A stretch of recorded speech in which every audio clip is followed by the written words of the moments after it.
This is the 11th of my videos about the gods today. Freyr is the twin brother of Freya and was originally married to her among the Vanir. They both came as hostages together with their father Gerðr, at the cessation of hostilities between the two tribes of gods.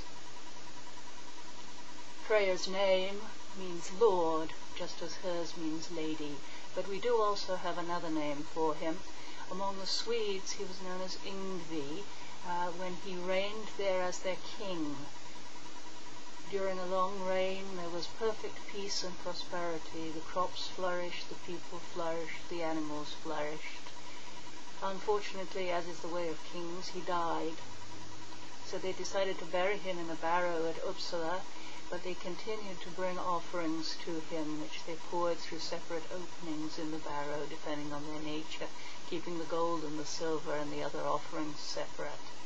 And so long as they continued to do this, the peace and prosperity continued unbroken.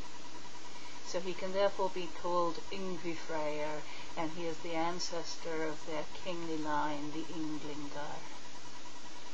We also have one line in the Old English rune poem that refers to a god named Ing, who was first among the East Danes, which seems to mean the Swedes, and who came over the sea and left again in his cart.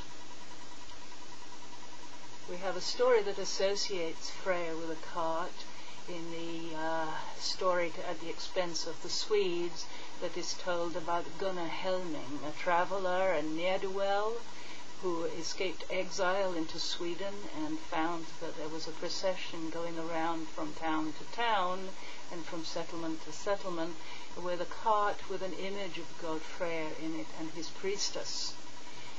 Gunnar Helming threw out the idol and set about riding around with the priestess and making himself out to be her godly husband, and knocked her up, which pleased the Swedes greatly as a sign of Freya's favour to their priestess and them.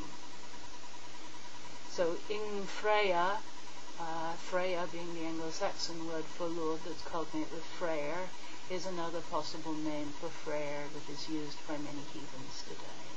Some prefer to simply anglicize Yngvi, but since we have Ing, I don't see the point myself. Freyr, like all the Vanir, is associated with peace and plenty, and he was sacrificed to by the ancient heathens, in particular to Ars or Freyr, for peace, plenty, prosperity. He has a magic ship called Skíðblaðnir, which he can fold up and put in his pocket, but which expands to accommodate whatever size of band of people desire to ride in it. He also has a boar called either Gullingborsti, gold bristled, or Slithrugtanni, which refers to its tusks, which are also golden. And the boar is his sacred beast, and it was the custom among the ancient heathens that on the last night of Yule a boar would be brought out, known as the Sonargöðr, the atonement boar, on which the most sacred oaths of the Yule season would be sworn. Freyr is also, however, a military leader. One of his titles is Lord of Hosts, and he was clearly the military leader of the Vanir during the war between the gods. And the Vanir actually kicked the Aesir's ass, so Freyr is a redoubtable fighter. He is said to have killed the giant Beli with a stag's horn, and Snorri adds that he could have done it with his bare hands if he desired. He leads the troops of the gods at Ragnarok. Since he doesn't have his sword any longer, he will be killed by Surt with his flaming sword, which he has previously used to set fire to the world tree and to all the worlds. Freyr is married now to Gerðr. She's a giantess. One day he was sitting on Odin's high seat, Knizhjalf, and saw her deep in giant land and fell desperately in love with her.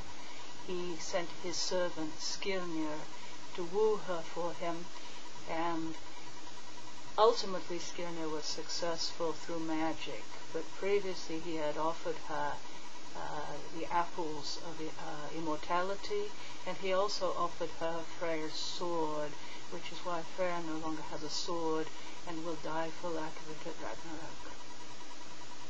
Gerðr, by all accounts, is happily married now to Freyr.